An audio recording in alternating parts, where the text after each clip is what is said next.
This house stands resolved. Praise and worship music belongs in the liturgy. Each man in favor, raise his hand saying yay. Yay! I guess. These are like half ones though. Yeah. Half. Half the room. That's great. Three halves and one, 2.5 people. I see like Isaac, are you saying you're not fully human? Each man against, raise his hand saying nay. Nay. Nay. Maintain your hands. I'm not. Nay. Each man abstaining, raise his hand saying lame. This house recognizes the Honorable Prime Minister to deliver a speech not to exceed 8 minutes. Yeah. Are we all? I'm not.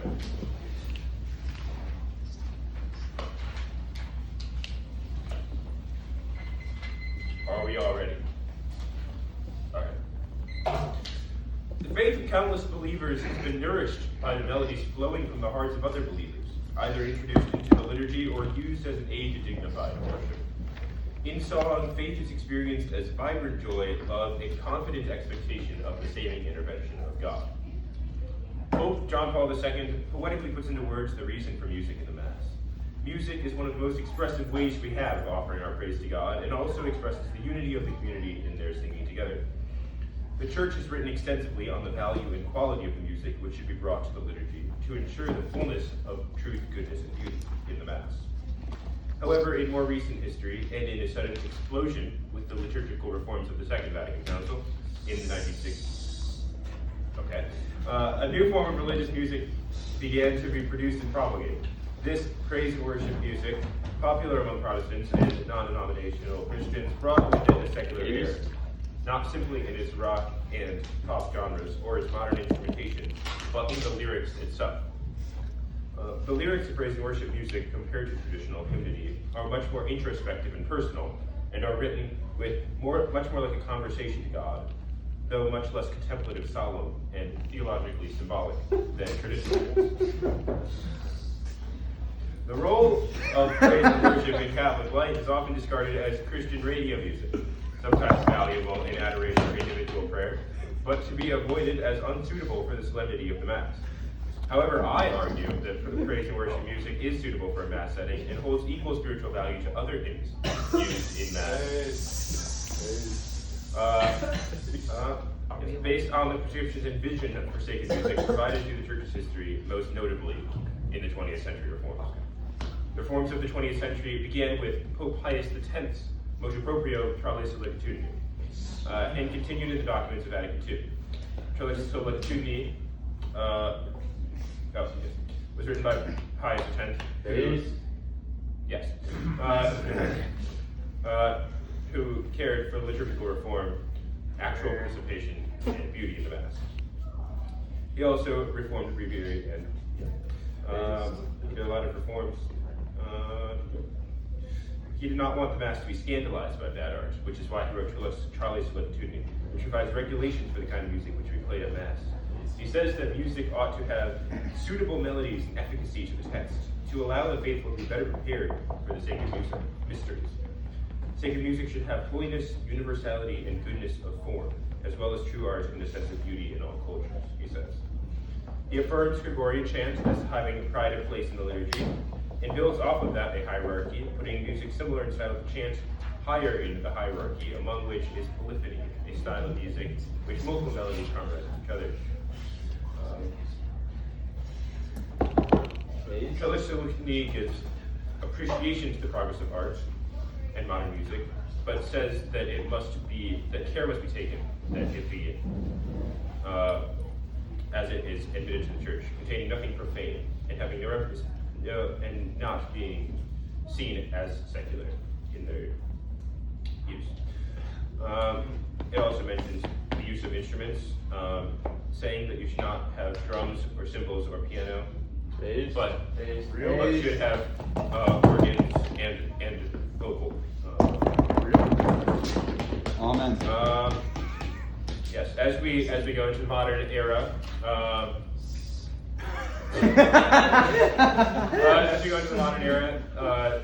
there was the Second Vatican Council, obviously. Yes. Come on. At Sacrosanctum Concilium, norms were written to reform the liturgy, which introduced greater active participation and usage of vernacular. But here, norms for music in the reformed liturgy. That's what my argument's based on. Okay, he can talk about Sacrosanctum Concilium. That's good.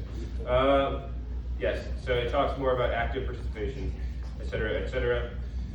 The musical tradition, it says the musical tradition of the Universal Church is a treasure of inestimable value, greater than any other art. It forms a necessary or integral part of the solemn liturgy. But it does again name glory chant and polyphony as having pride of place above cultural hymns. Yes. Music is one of the church's most boasted accomplishments and the pride of its arts. Sacred music is music which is particularly ordered in the design of form, harmony, and expressiveness toward our God and holier things. Traditional hymns are more oriented towards excellence in form and harmony as a means of praising God, while more modern hymns embrace the emotive expression of truth. But what role does music play in Catholic life, and what does music provide that mere words cannot? As St. Augustine says, singing is for the one who loves. It also says that singing is praying twice.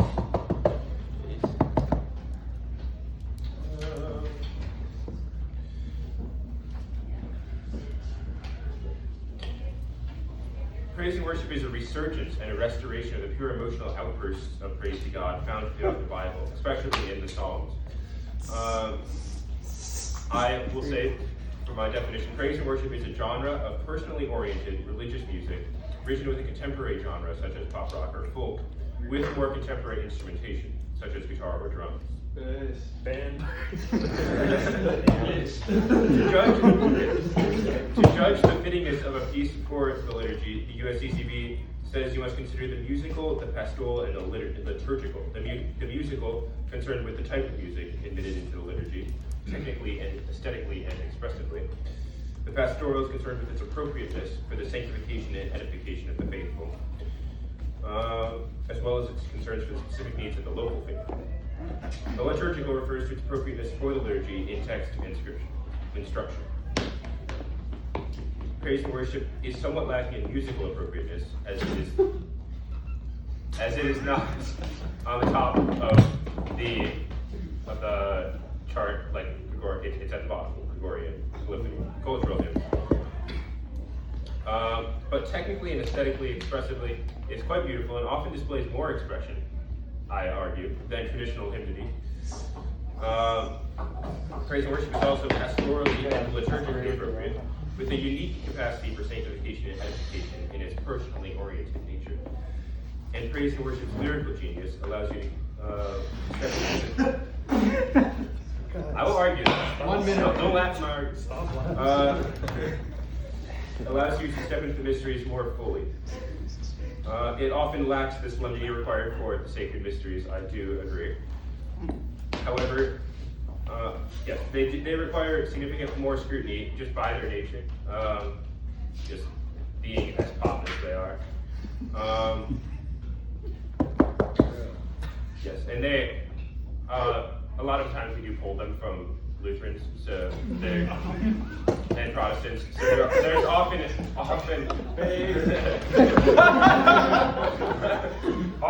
heresy that needs to get checked. But yes, I will argue that it is good.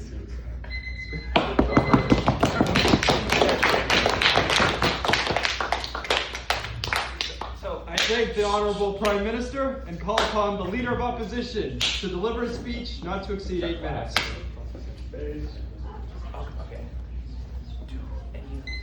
I'd like to begin by saying, while my opponent may be correct in some areas, especially in the doctrines and in quoting of Sacrosanctum Concilium and a lot of the other liturgical documents of the Church, I will say that it is not pastorally appropriate, and I will address that issue immediately. Praise music is about mere feelings and wanting to you know, just listen to it, and you know, it's basically just taking secular songs and just putting Jesus lyrics in it. And those secular songs, maybe they may be just taking, okay, imagine a Justin Bieber song or like some song by like, you know, I don't know. There is a popular one, the Elvis Presley song, and they take that song, they distort it, and they take the "I Can't Help Falling in Love with You" and they change it to something about Jesus and all that. But like, I have weird vibes every time I listen to it. I mean, and I agree that everyone on my side would too. Yes, secular songs and more. So, praise and worship is not serious in nature, and by the fact that I hear my opponents laughing about that, that is more true. And definitely I would say that since it is not serious, we lose sight of the sacrifice of Christ. And we are not challenged by praise and worship music, unlike the actual scriptural either hymnody or in particular the antiphons, like in chants of the Mass.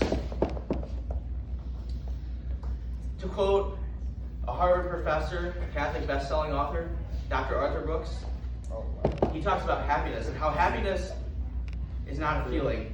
It's a function of the limbic system, which is, you know, senses and whatnot.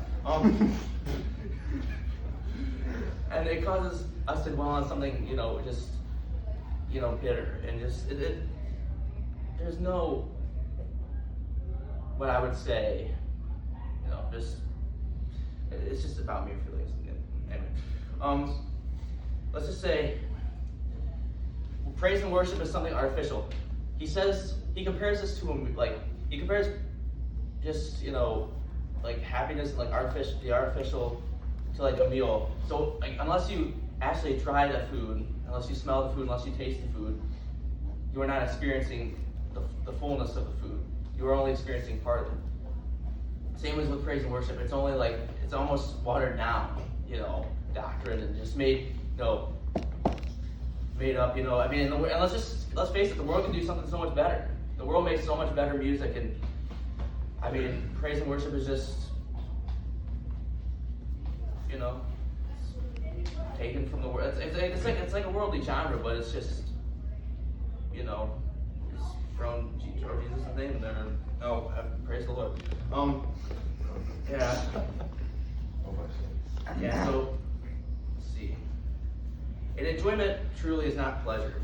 Just because we enjoy something, it doesn't mean we are truly, you know, praising God. Like you see sometimes at contemporary liturgies, people who are like, they're like speaking in tongues, like they think they are, and they just, you know, they're doing that weird thing, the jittery thing, and they're not like, it's a spectacle. It is spectacle. It is spectacle. Alright.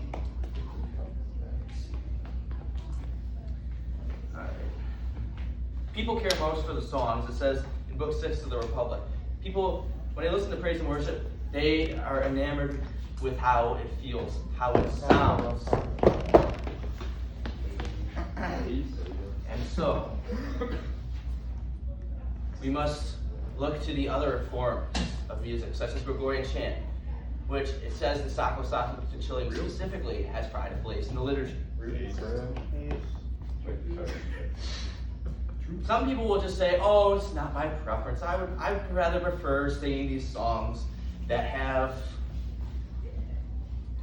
plenty of praise and, you know, guitar and our piano and our, you know, very, you know, obviously contemporary side. Also, another important point is that we must embrace suffering. I may have said this, I cannot remember, to be honest with you, but we must learn to truly embrace suffering, and I don't believe, and praise and worship lacks that, like, it lacks the ability to point to suffering and how Christ calls us to not have an easy life, But listening. and to rather embrace our cross.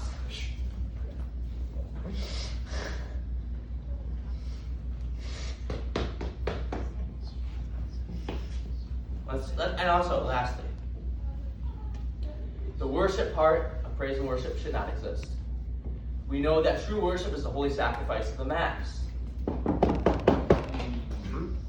This is the only form of worship. Holy sacrifice of the Mass is the only form of worship. And we should acknowledge that, and we should He's not watching. fully embrace the Eucharistic sacrifice. If we do not fully embrace the Eucharistic sacrifice, and we rather think about the music and how it uplifts our spirits, then we are doing ourselves a disservice and distorting our souls. We cannot simply just feel good to develop a relationship with God. We must fully acknowledge Jesus Christ's present body, blood, soul, and divinity in the most holy Eucharist. We must not simply enjoy, but rather glorify God through our prayers, through what we sing, and through, most of all, our intentions. That, my brothers, is my speech.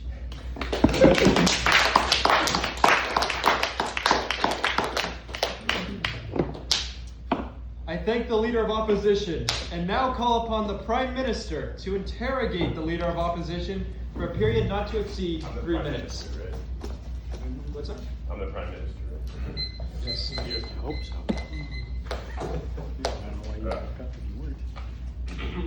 Where do I want to begin? I just started my timer yet. It is a cross-examination at the moment. Yes. Cross-examination. Yes. Point of order. He's supposed to be up there. Yes, he's going to be interrogated. Oh, okay. Like, My apologies. it'll go up.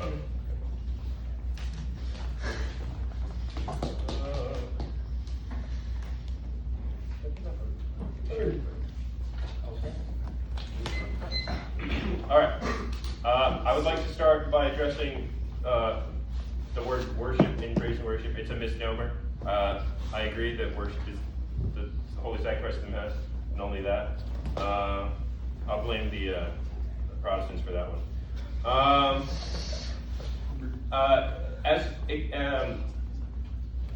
sorry, I'm supposed to ask questions, not say statements. Sorry.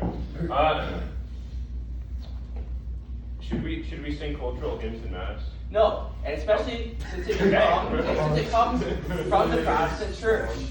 The Protestants invented this because they wanted to appeal to people, to bring them in and to make them feel, more at home, because it's, and they want to make their services more like worldly to draw people in. Okay. Cringe. Is Agapiano praising a cultural hymn? I would not agree that it is a cultural hymn, because it directs praise directly to our Lord, and it is not like a apostasy sounding song. So your definition of cultural hymn is just praise and worship music? I mean, it's lyrical. It is lyrical. It's lyrical. It depends on what the lyrics. Then Not the tone. Not the tone. Okay. And the tone, because the tone could be like, if it's just like a pop sounding song. You go. Soccer Song Tone disagrees with that statement.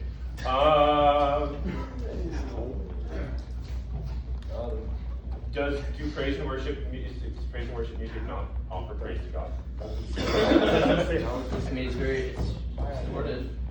It doesn't. Okay.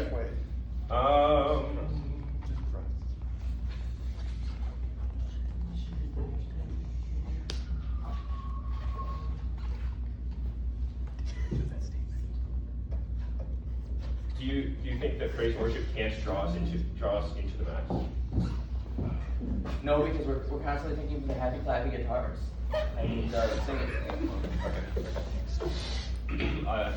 Do you think that the people at CTK every Sunday are caught up in happy clapping? I mean, from my observation, some are just there and they're just, raising their hands. I don't know if they're thinking about the Eucharistic sacrifice that's about to take place. It's very disconcerting. Some people go to everything. Order. Should we only sing Gregorian chant since it is, and only use our voices because they are on the top of the chart? Yes. Yes. Please chant. Very bass. I was ready for some basery.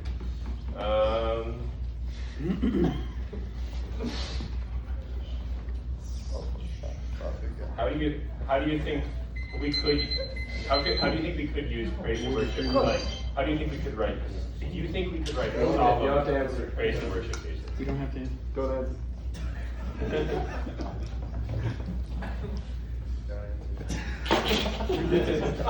Which board? That wasn't the Alright. That was the time.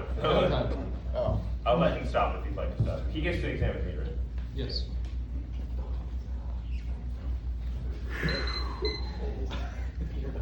It's better to pictures. Wait, what does Peter Jones Does my hair look alright? Whenever you're ready. What do you mean by saying that praise and worship is pastoral?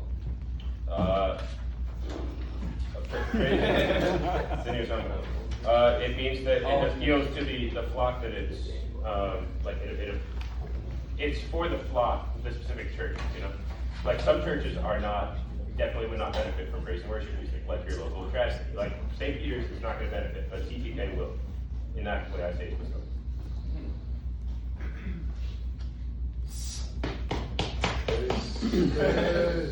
Okay, so you even admitted that praise and worship derived from the Protestant tradition, and I think everyone here knows that well. Yet, why do we continue, not focusing on what has pride of place in the liturgy, and why do you continue to argue for these songs that have originated outside our tradition? Because not everything that comes from our tradition, like we can take stuff from other traditions, we do it all the time. Not everything the Protestants made is bad, like almost all of it is, but not all of it. Transubstantiation.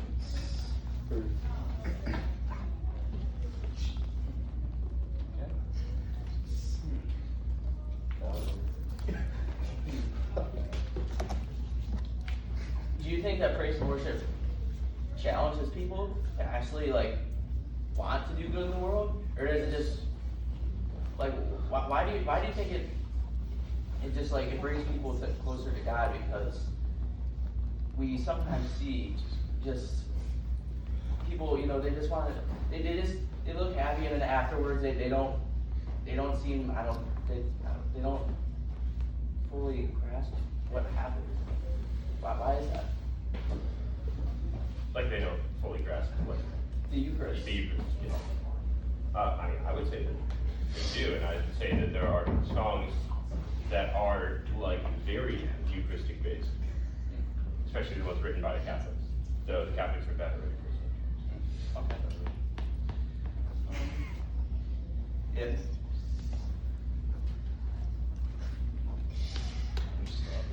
Would you agree that true happiness cannot be found in praise and worship music?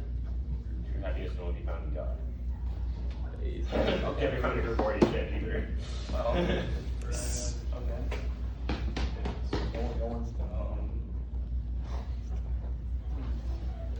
15 seconds. Let's see. This ends my questioning.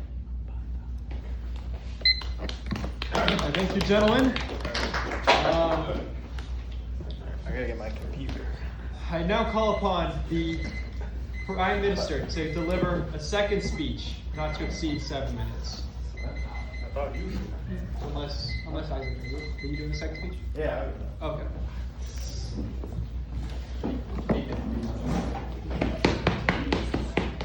Sorry, I had to put it on my computer here.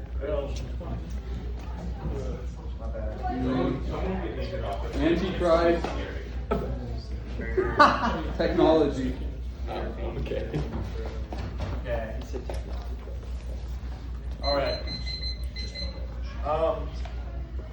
So, my main argument is the fact the reason I'm up here is, I'm not the world's largest fan of praise and worship music, but I do think, I do think to some extent I have I guess you could say, hermeneutic of trust in the church. I kind of trust the idea that maybe praise and worship music is, to some degree, fitting for the Mass. And so I've tried to make some sort of argument based on primarily the documents of Vatican II. But, okay, so first of all, the main reason for me, and this is kind of separate from the rest of my argument, but one of the main points of Sacrosanctum Concilium is that, these norms is Article 36 in the sacred music section is these norms being observed, it is for the competent territorial ecclesiastical authority mentioned in Article 22.2 to decide whether and to what extent the vernacular language is to be used. So that's talking about language. So I guess that doesn't help, but that's an example of how Sacrosanctum Concilium usually leaves stuff up to the pastors and it leaves stuff up to the bishops. And so in terms of deciding, what traditions work best for the parish, traditions with a lowercase t, then it leaves it up to the bishop. Okay, but other than that, so Pope Leo talked a little bit about music recently, and he told a bunch of choristers and choir directors that their task is to draw others into the praise of God and to help them to participate more fully in the liturgy through song. And so, C.L. Loren, this research institute I saw, says something similar, that sacred music fundamentally is defined by its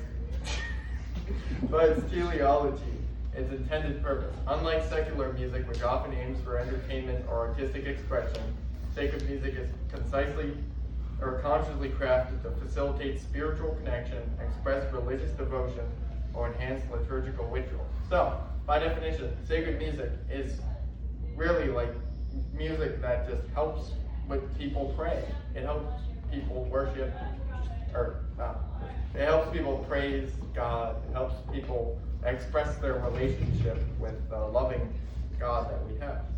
So, and one of the main ways it does this is through Scripture. So, Sacrosanctum Concilium says that sacred music references Holy Scripture a lot, and you can see, and I've found myself, that a lot of the songs, at least the ones sung in Christ the King Chapel, have a lot of scriptural basis to most of them. And like some of them are Book of Revelation references. There's stuff from the prophet Samuel that's in there that I found. It references a whole lot of the Bible, and also. So the purpose of sacred music, according to Sacrosanctum Concilium, is the glory of God and the sanctification of the faithful. So, which is basically helping in prayer, helping in our devotion to God, and how we feel it within us, and how we also act it out towards God.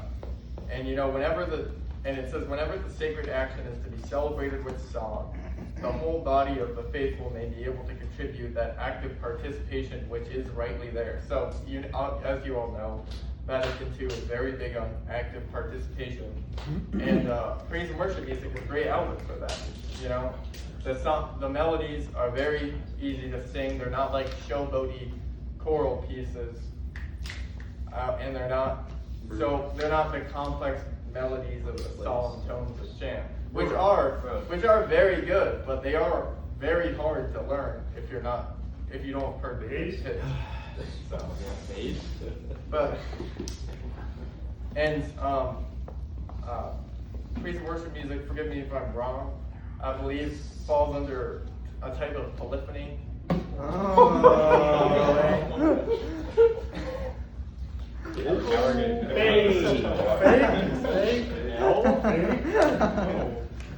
And Sacrosanctum Concilium says that polyphony, although under Gregorian chant, obviously, is no means excluded from liturgical celebrations, so long as it accords with the spirit of the liturgical action. And a lot of praise and worship music can help with the action. So, my my mother's always been a music director, and we've always used the gather hymnal and stuff. And the gather hymnal separates into a lot of hymnals separate into, even I think the St. Michael hymnal separates into a lot of sections based on what part of the mass to use it on. So theoretically, a similar structure could be applied to praise and worship music to find songs within the genre of praise and worship music that are more fitting for certain parts of the mass. And so my personal belief is that praise and worship music is definitely fitting for the beginning and the end of Mass. I don't know about during the Eucharistic prayer or any of the middle parts, but the processional and the recessional That's not Mass. seem to be better times for praise and worship. 1 minute. And, but yeah, anyway, the fact is that the reason I never liked praise and worship music is because I always, it's because I always thought that the people singing praise and worship music didn't actually believe what they were doing, that they were just showing off, and that they didn't actually know who God was, they didn't care, they were just in it for the music. But as I've come to realize by going to Franciscan, that the people who sing praise and worship care as much as the people who sing chant.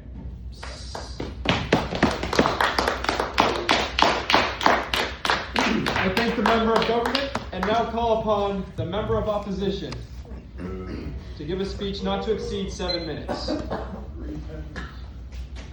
St. John Paul II said, quote, "With regard to composition of liturgical music, I make my own general rule, that of St. Pius X, formulated in these words. The more closely a composition for church approaches in its movement, inspiration, and savor to the Gregorian melodic form, the more sacred and liturgical it becomes, and the more out of harmony it is with the supreme model, the less worthy it is of the temple." End quote. First, let's look at a criterion. How do we determine whether or not praise and worship music suits the liturgy? Well, let's look at what Archbishop Sample Portland says. Quote, "The church teaching emphasizes that the music proper to the sacred liturgy possesses 3 qualities: sanctity, beauty or goodness, and universality. Only music which possesses all 3 of these qualities is worthy of the Holy Mass." In this speech, I think I'll at least prove that praise and worship music is bad music as a genre in the science of it, not just in a select list of songs or not just the singers at certain venues. But further, well, let's combine this a bit more, because praise and worship music in the liturgy is only about 4 songs. There's not a lot of room for options here. So it's not like we have this 6-hour-long liturgy and it's like, all right, we'll give Janine on the parish council a chance to sing On Eagle's Wings. Yes, that's fine. No, we only have 4 songs. Let's continue looking at Archbishop Sample. Quote, "This understanding would preclude the common notion that we take the Mass as and simply tack on 4 songs: the opening hymn, the offertory hymn, a communal hymn, and recessional hymn, along with the sung ordinary of the Mass, Gloria Sanctus, etc. We must come to see that since sacred music is integral to the Mass, the role of sacred music is to help us sing and pray the texts of the Mass itself, not just ornament it." End quote. Let's look at the example of a car. Let's say you're driving a car, you're a chauffeur, and you have the option to drive 2 people, and you only have 4 seats. All right, so you have one group of people, the other group. The first group is Michael Jankay, John Foley, Matt Maher, and some other girl I haven't heard of. Those, if you don't know, you probably wouldn't, they're not really notable, because that's Matt Maher. I'm happy to see you join the girls at the Matt Maher concert. You had them as an option, or you could take in your car Gregory the Great, Ambrose, St. Bernard, and Aquinas, who all wrote Gregorian chant. That's the only option. There's only one. So when we're looking at whether or not praise and worship music suits the Mass, we're not just looking at it, can you have it? No. Should we choose that over the prime of place, the Gregorian chant? And I say no. DJDA survey of young American Catholic men after 5 years of investigation found that the more men listen to praise and worship, the less masculine and habiting man they become.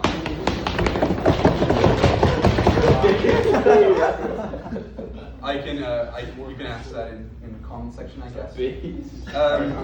Also, I'd like to distinguish religious versus sacred music. Bishop Olmsted develops this distinction very effectively. He is worth quoting here. Quote, "Religious music is, we might say, the earthly expression of a given culture's faith in Christ. Liturgical music is the sacramental expression of Christ and the true nature of the church. End quote. So while praise and worship music, as my opponent talks about it, could be acceptable in a religious context, maybe on a pilgrimage, maybe I don't really know what else besides a pilgrimage, maybe at donuts after mass, it's not proper to the mass. Also, just in case anyone was wondering the history of praise and worship music, according to ilovepraiseandworship.net, quote, hippies and young adults from the 60s and 70s started attending the church. Good for them. They were street musicians and folk singers, which began to rewrite jingles and bar tunes, plus simple choruses to Jesus music, folk and pop tunes. Their music was easy to learn with a catchy tune. The Jesus movement loved to evangelize the young people for young people. Their motto was to reach people from their level of understanding for salvation, so bring heaven down to earth instead of us up to heaven.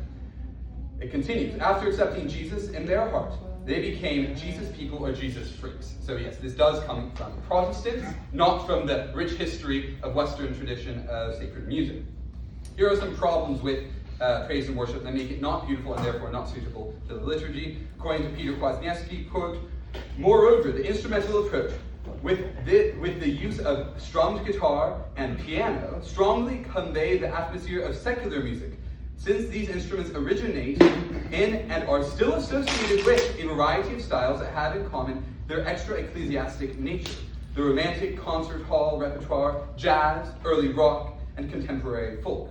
Also, Kwasniewski says, the style of popular Christian singing is one of its biggest problems. The voice slides from pitch to pitch, with the scooping and warping that derive from jazz and pop style. In its origin, this manner of singing was intended to be a more passionate, realistic style, as opposed to the highly trained and therefore artificial blah, blah, blah, blah, blah, and it goes on of opera singers. So we see it's not suitable for the mass. It comes from secular, profane, not sacred sources. Also, we have the principle of una voce from Kwasniewski. Quote, ensemble singing involves a kenosis or death to self as regards the strength and individual singing voice. He's talking about chant as opposed to praise and worship. 4 reasons he gives. This is required for several reasons. First, that the music can be maximally prayerful. Second, that everyone can be focused on the sacred word, instead of one girl having a solo doing the On You Stay and echoing, no one else participates in her Quitolis Peccata Mundi. Blessed are the meek, for they shall inherit the earth. Third, that the sound will be distracting to no one by drawing undue attention to particular voices. Let's say your dad is a bad singer. Well, guess what? There's really a low chance if it's Gregorian chant that he'll bother everyone else. But if he's trying to do chances are he's going to distract everyone else. And finally, for the humility of the individual singers, for those who sing well and strongly, it is the real death to self to pull back, to sing more quietly, and to strive to blend so that no one stands out. Finally, I'd like to quote Google, which says, quote, vocal strain, songs often require singing in a high, loud, and intense manner, which can quickly exhaust the vocal cords of worship leaders and congregation. Their unsuitable vocal range. 10 seconds. Melodies are frequently written for professional, high tenor, or pop belted voices, making them difficult for the average person to sing comfortably. Thank you for your time.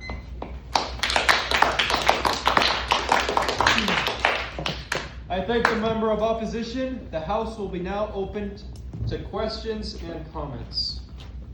I'd like to make a comment. Well, first I'd like to pull out my phone and pull out my notes, because I've also studied this a little bit. I think when we talk about the nature of beauty is a hierarchy. We can look at St. Thomas as the best teacher for what beauty, what its end is, what the point of beauty is for, and why praise and worship music doesn't even fit within the category of beauty, so to speak. Now, we can see what's the point of listening to music, what's the point of listening to Gregorian chant. And St. Thomas says here, in the Summa, part 1, question 5, article 4, and part 1, question 39, article 8, he teaches that the beautiful has A point of order, may the gentleman please stand. Oh yeah, no problem. I can stand over here if you want. Okay, St. Thomas has 3 major conditions on what makes something beautiful. Okay, one of those is wholeness and perfection. Okay, We have proportion and harmony. That's another thing. And then the third thing is radiance and splendor of form. Okay, and we can go into greater detail about how those are defined, but at this point, it doesn't really seem to make sense since Daniel did a pretty decent job at that. Aquinas consistently sort of ranks beauty in sort of certain ways. The intellect above the senses, the spiritual above the bodily, the universal above the particular, and the eternal above the temporal. Okay?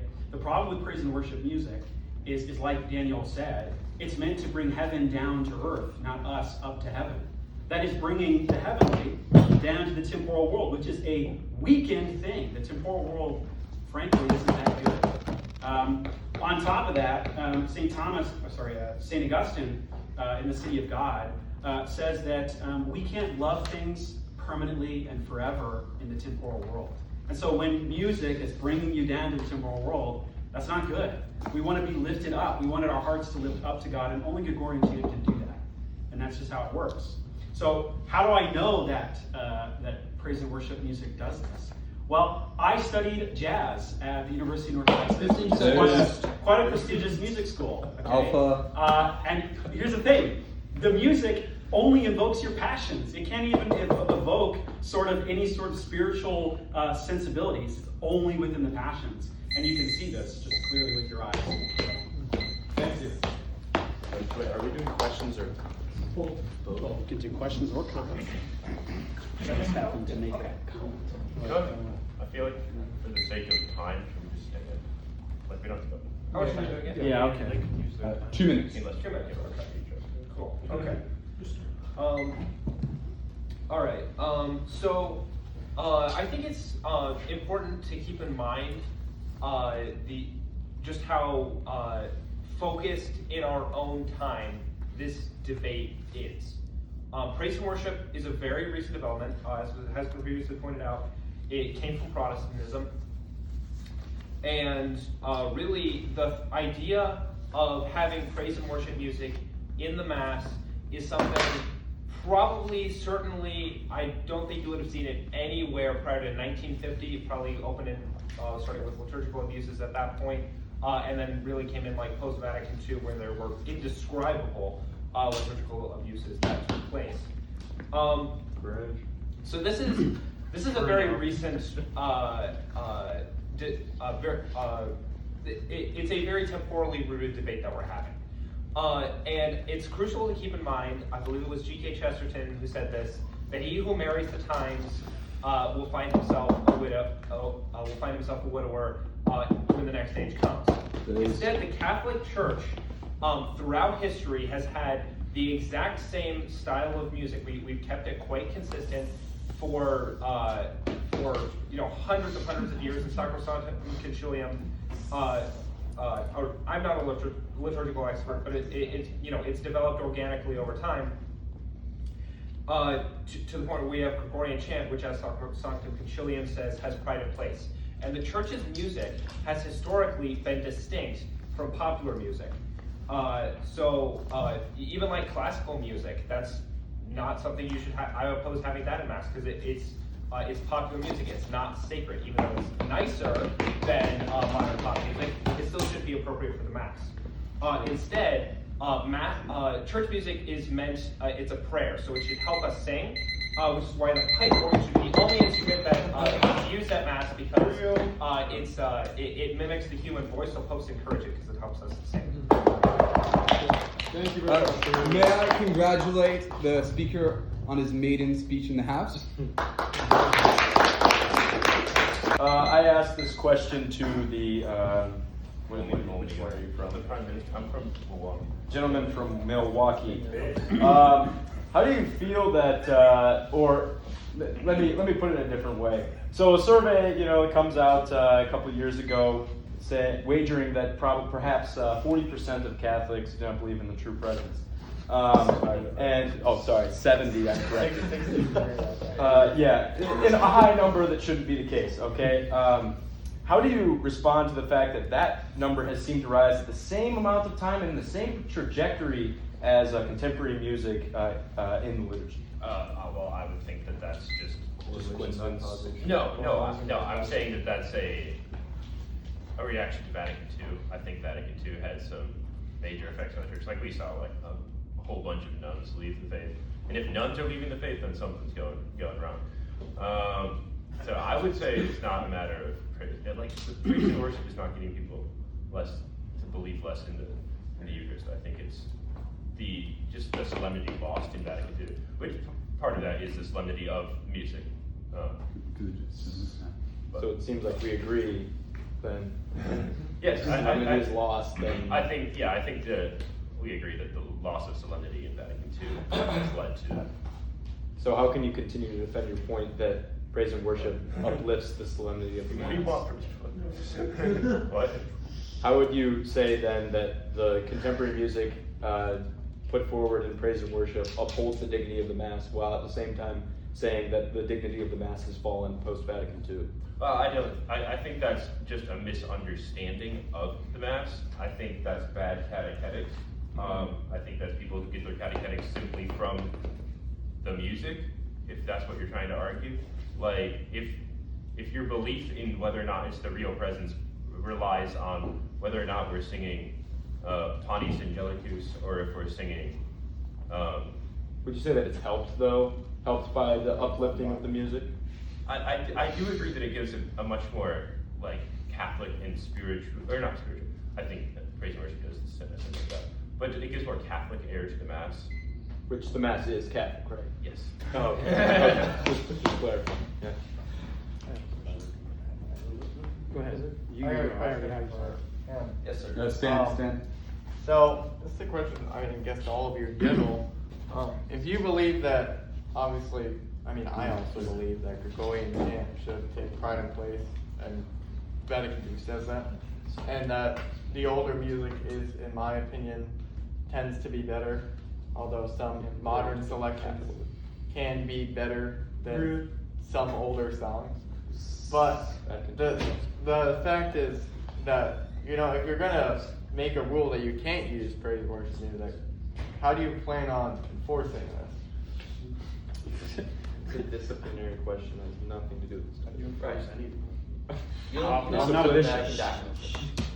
Well, because from what I see, the Vatican documents say that it's up to the local authority to enforce it, and that's how it is. They don't. I have a question in response, is like, as it was said by Pope Pius X, like,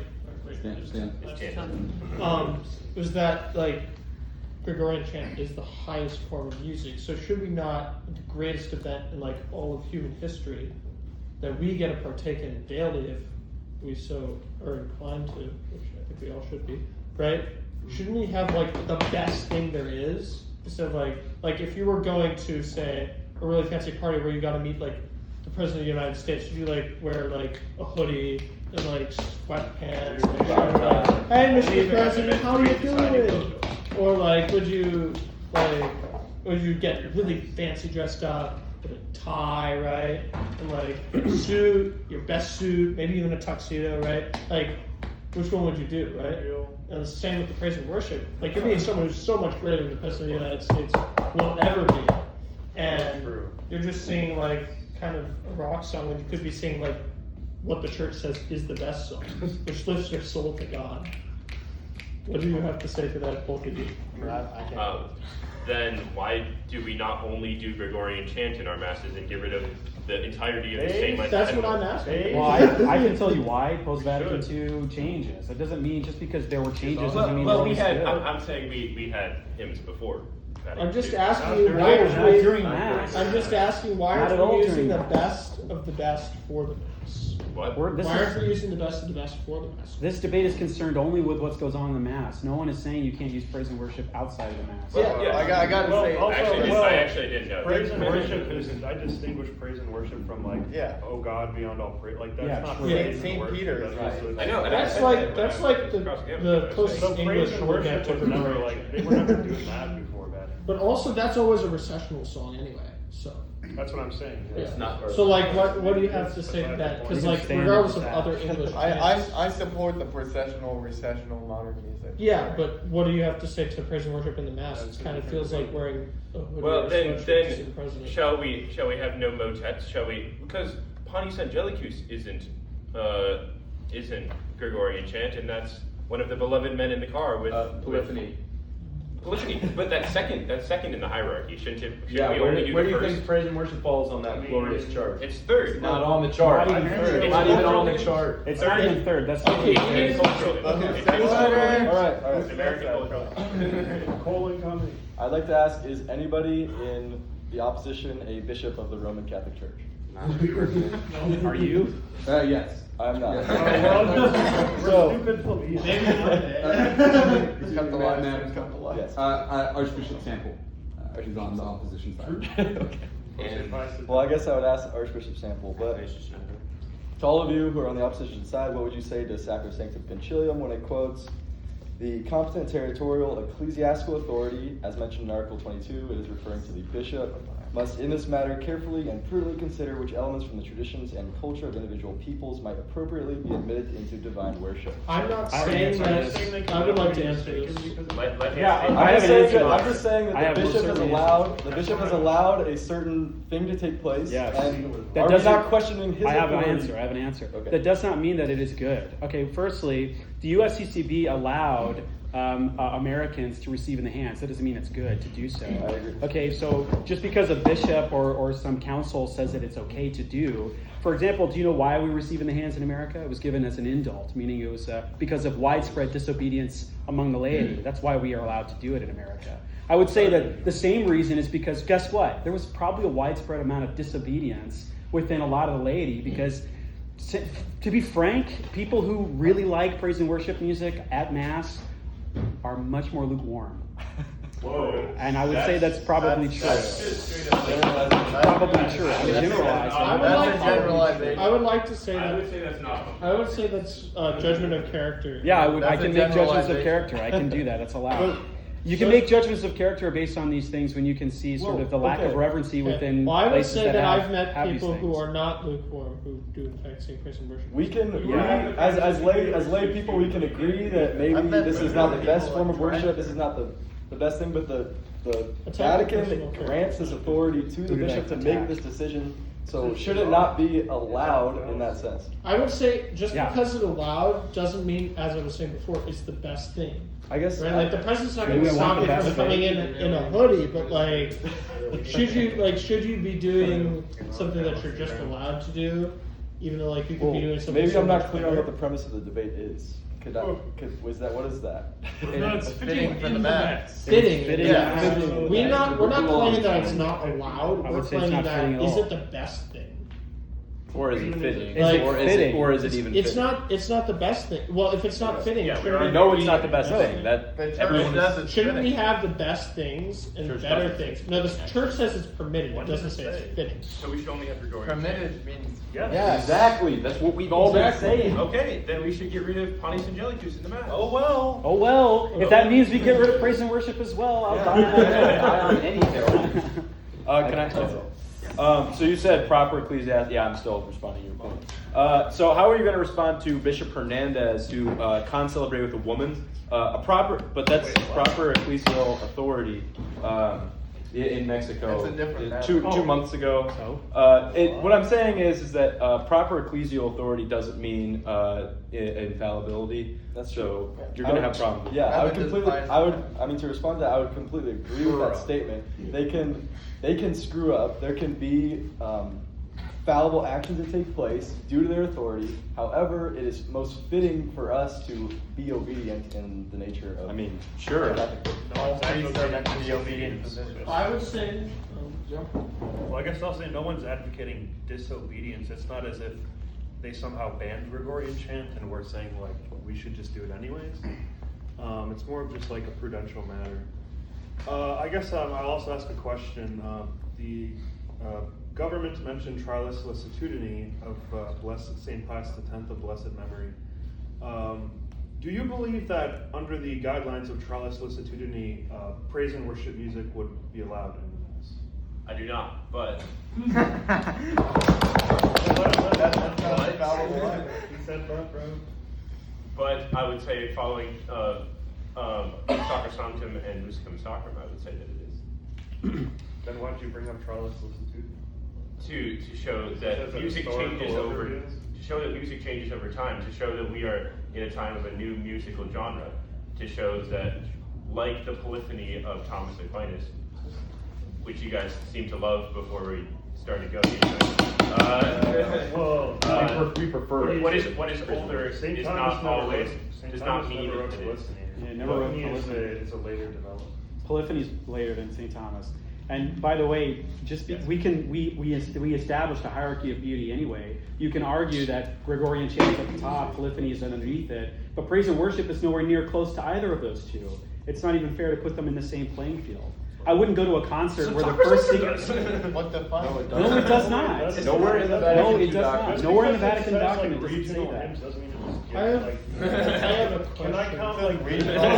okay, and What- under what your are- understanding, we could count Kids Bop as like acceptable from Yes, Sacrosanctum. exactly. No, It's a because Kids regional Bop, hymn. because Kids Bop doesn't exist with the The solemnity of the question- Mass. the Kids question- Bop has no The words question about the then Mass. would be, how would we determine exactly that praise and worship counts as a hymn? That's what I was saying I was trying to get across in my speech, that praise and worship counts as sacred music because it includes sacred elements and it can be applied Okay, well, in order Jesus to Take help. the Wheel takes sacred elements, but we're not singing that at Mass. So when Caleb, No, we shouldn't. It's completely blasphemous.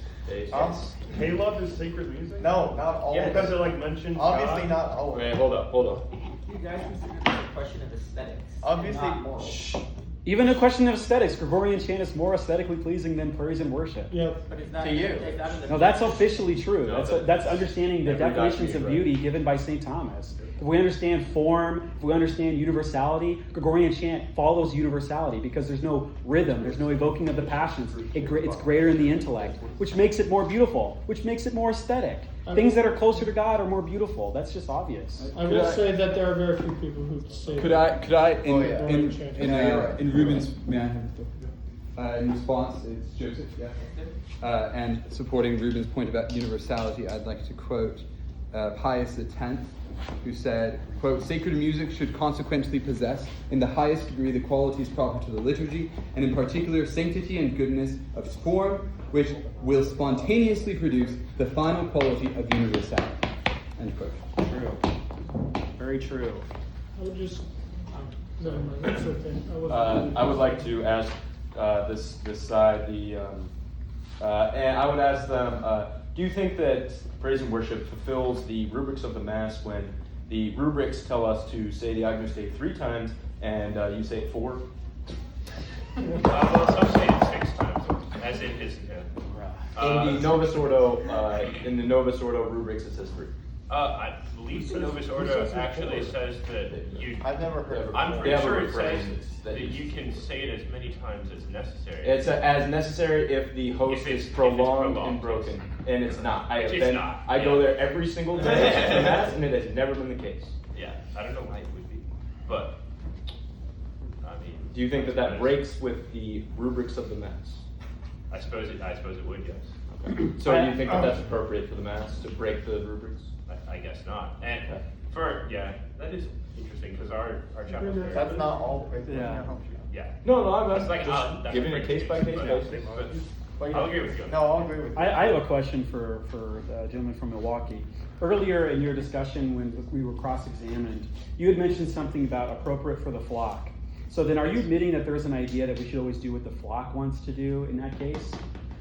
Just because it's more comfortable, we should just do what they want? Not always, obviously. Right, I think even when it comes to sacred matters like music or with the with host. the It's discernment, up- it's with up- the discernment of the it's up- pastor. If the Yeah, pastor that's- realizes that something is obviously. Do you think the pastor can be wrong about what's good for his flock? Yes. Right, I would say that, like, to reply to this sort of like bluntly, I would say many priests who tend to support praise and worship music may not be totally aware of what their That's flock another needs. generalization. And I would say, yes, it is. I can make generalizations. Anecdotals don't necessarily disprove them.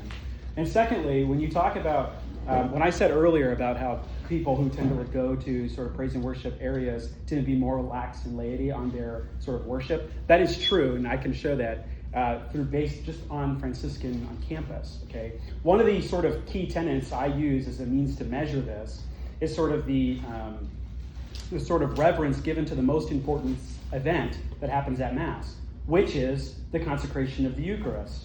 Right? This is the most important event at Mass. And it seems to me that most of the time, when I go to Mass on this campus, or when I go to Mass at most Novus Ordos that have praise and worship music, receiving on the hands tends to be the most common form to receive the Eucharist. Which, by the way, just because it's allowed doesn't mean it's good. St. Thomas Aquinas would say what is not consecrated should not touch the host. And that's just true. Only the priest's hands are consecrated. Yours aren't. And in the Middle Ages, for most of history, we consecrated our tongue. Okay? So you can look at as that just like a basic means. I would say that the Eucharist tends to be shown the least amount of reverence in places that are more charismatic, so to speak. And that's just true. You can just see that when you walk around the campus. I mean, it's true. Okay. I'll talk on the point of the pastoral. I think the pastoral is, in a lot of cases, especially like here and at like events more geared towards the youth, or more events that are, like geared towards the youth, geared towards a charismatic congregation. Right, such but praise as and worship Francis. was started in the 1960s by boomers. I mean, it was for them at the time, and even now, boomers are more likely to support praise and worship than younger people are. Younger people are much more trapped. I agree with that. I agree with that. Right, so then why are we doing it here? I mean, if I did a survey, which I did, by the way, when I ran for office here on campus, most people support traditional forms of liturgy on campus. That's true. Yet this is all we have. We're force-fed this Mass. It's only a democracy when the boomers get what they want. Maybe in regards to origins. So just because something has a bad origin doesn't necessarily mean that it's not necessarily useful nor good. For instance, pews were invented by the Protestant Reformation, as were like the most popular English translations. Well, we can argue about pews, but I would say we shouldn't have those either. That's a good point. But like the vernacular scriptures. Like very few Catholics nowadays would argue about that, and you could argue like the Latin translations would be better, but it's not arguing in good faith to say just because something has a bad origin means that it's Okay, I can concede that, but I would say that, like, given something's bad origin, it's good to put weariness at the face of it. Of course. Right? And I think that there tends to be this sort of like, I'll stand up for this case. I think there tends to be these sort of like, well, it has a bad origin, but look, it's not bad, guys, so we'll just do it. Which I think is kind of like naive. Okay, I think there's this naivety when it comes to praise and worship music as being not good for the soul. It's just shown its case. I mean, there are a lot of examples of how the Mass, how Catholicism has gotten more lukewarm since the Middle Ages. It's just so true. We have more saints in the Middle Ages than we do in this last. That's actually not true. We have twice as many saints in the last 100 or 200 years. Than the whole 200 years, like pre-55? Yeah. So they did change the requirements, but. I would also kind of like to qualify they made it easier. Not whether it is superior to the Gregorian chant. I'm pretty sure almost everyone here would agree with you that the Gregorian chant is objectively superior. Right. But the question is it fitting? And just because something is inferior doesn't necessarily mean it is not fitting. Well, I would say it is. For instance, like praying the Rosary is not as elevated form of prayer as praying the Liturgy of the Hours. But that doesn't necessarily mean it's in of itself less fitting in like the sense of devotion. Well, I could say that one is less virtuous or more virtuous than the others, right? Just like the celibate life is more virtuous than the married one, right? Again, we can point at is like, for example, I think you mentioned. I'm trying to remember my train of thought here. Okay, you talked about origin of them, and then you talked about what was the other thing you mentioned? It was like the second thing you mentioned just now. Devotions. Okay. The period of comments now being terminated. I'll talk to you after. I call upon the leader of opposition to deliver the first rebuttal speech not to exceed 5 minutes. St. John Paul II, quote, "I have also stressed the need to purify worship from ugliness of style, from distasteful forms of expression, from uninspiring musical texts, which are not worthy of the great act that is being celebrated, to guarantee dignity and excellence to liturgical composition. End quote. We haven't really seen my opponents address the systematic, structural issues with praise and worship music. That is not suitable to most people, that it has weird patterns with the pitches. What are the other problems? I can't remember. We'll get into more.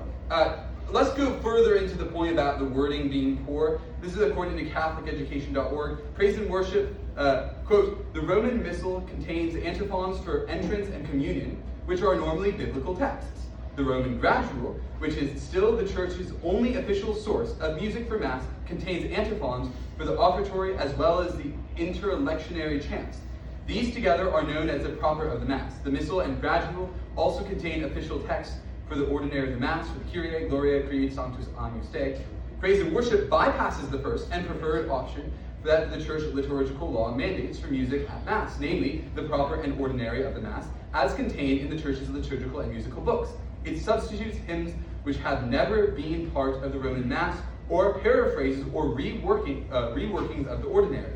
If a biblical text is used, it often has little or nothing to do with the text appointed by the Church in the Missal or Gradual. Praise and worship music, well, that's an end quote. Praise and worship music does not belong in the Mass.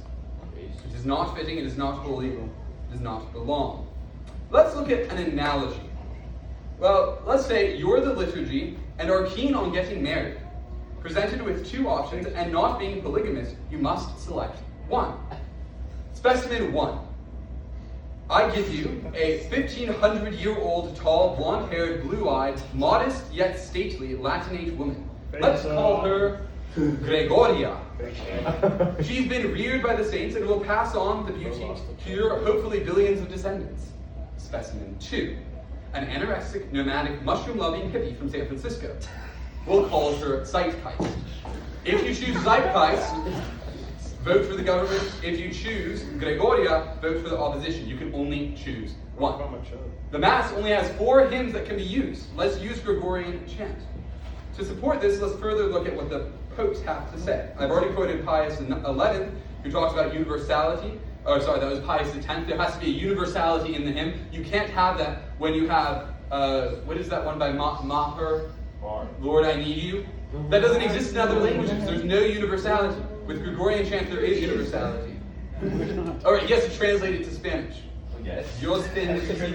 That's not universal. Latin is universal everywhere. It's been taught to every population that has been, and it's also deaf. So there's no problem with people using it wrongly because it's already outside of common usage. Also, Vatican II says that the Church acknowledges Gregorian chant as especially suited to the Roman liturgy. End quote.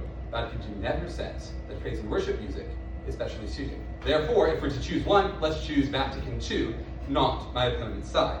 U.S. Bishop's document on sacred music, Sing to the Lord, also reminded the Church in the United States of the importance and pride of place enjoyed by Gregorian chant. Again, we can only choose one. So even if my opponents come up here and say, oh, well, it's allowed, then we should do it. That does not mean that it is aesthetically, it is holily, or saintly, or it is glorious enough for the sacred liturgy. Also, according to Pius XII, in his encyclical letter Mediator Dei et Hominum, Gregorian chant, which Roman Church considers her own as handed down from antiquity and kept under her tutelage, is proposed to be to the faithful as belonging to them also. Belonging to the faithful. Pius XII. No pope in the last century said that praise and worship belongs, but we have Pope Pius X, 11th, Pius XII, actually. We have John Paul II quoting Pius X, all saying that you should sing praise and worship music. It's not instrumental, you don't have a guitar. Think about it like gold in the Mass, gold for the chalice. Think about it as the priest's vestments. Think about it as Gothic architecture. We should have the best thing for the Mass. Priests should not wear non-greens for the Mass. It is not suited. They should not use plastic cups. It is not suited for the blessed blood of our Lord, and they should not use praise and worship. It is not suited for the liturgy. Thank you very much.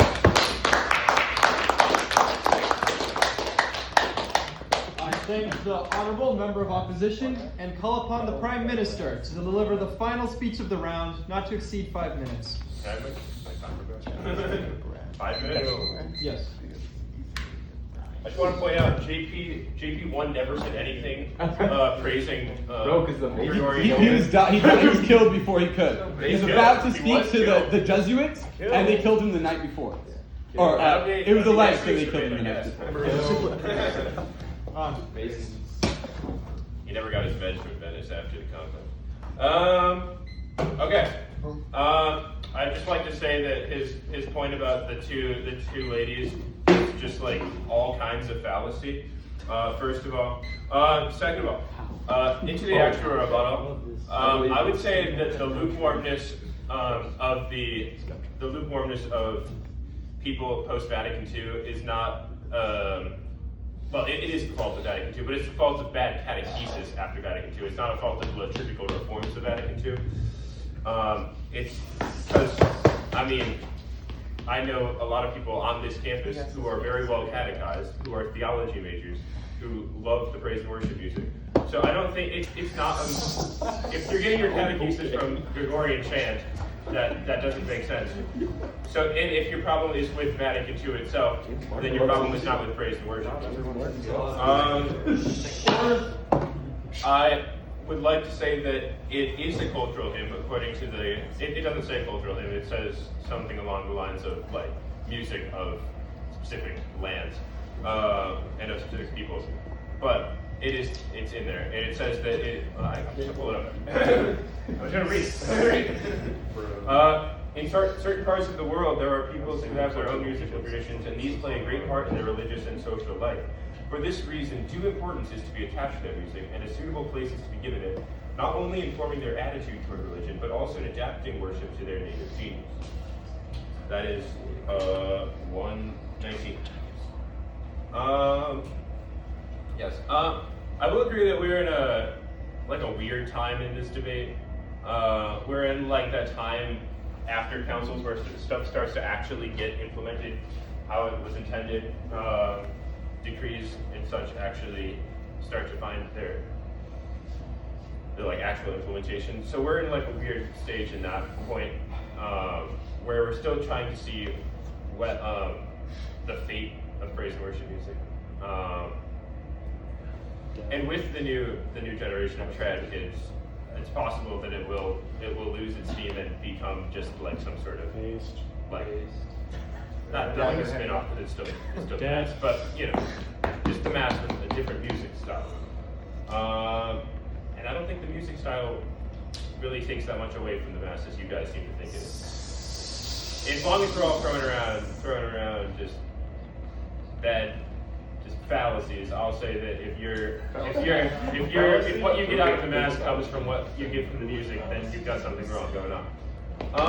Biblical basis. There's so much biblical basis in praise and worship music, so that argument doesn't even go anywhere. Expand.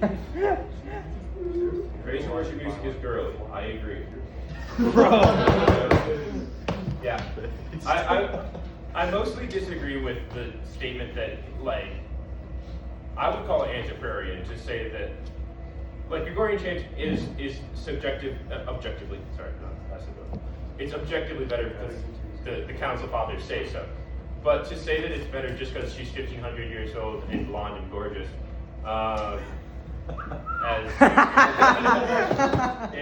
is just a fallacy. Its beauty comes from its tradition. Its beauty does not come from it being older. Una voce. Difficult vocal ranges. I'll agree with that, but I'll also say that that's like. I mean, you can also what? The solemn cello. How great thou art. Though you could say that that's also not a very good piece of music, but there are definitely pieces of polyphony, especially pieces of polyphony. As someone who's saying church music, there's like difficult music in there that's like meant for the choir to sing and not for the people to sing.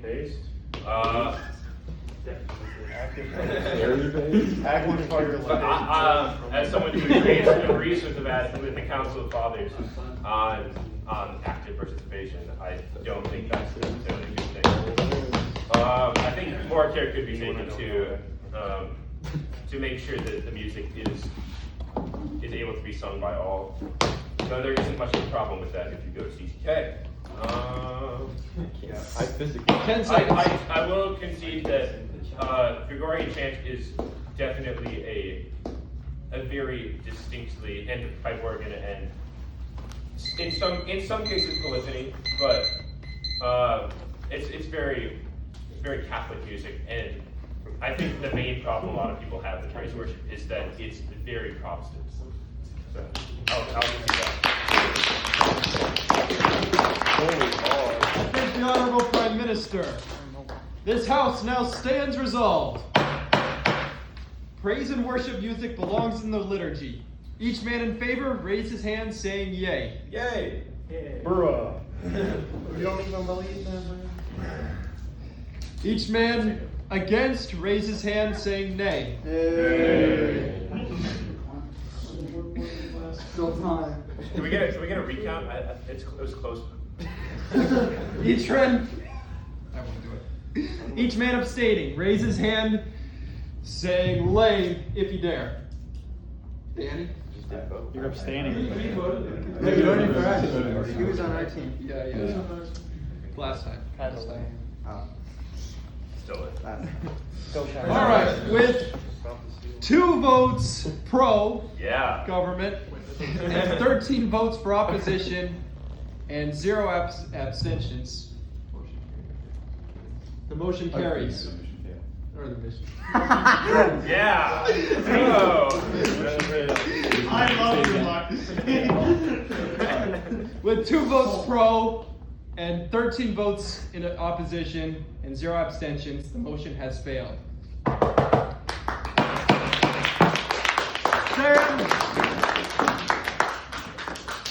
Christus vincit, Christus regnat, Christus, Christus imperat. Christus vincit, Christus regnat, Christus, Christus imperat. Christus vincit, Christus regnat, Christus, Christus imperat. This House is adjourned. Thank you.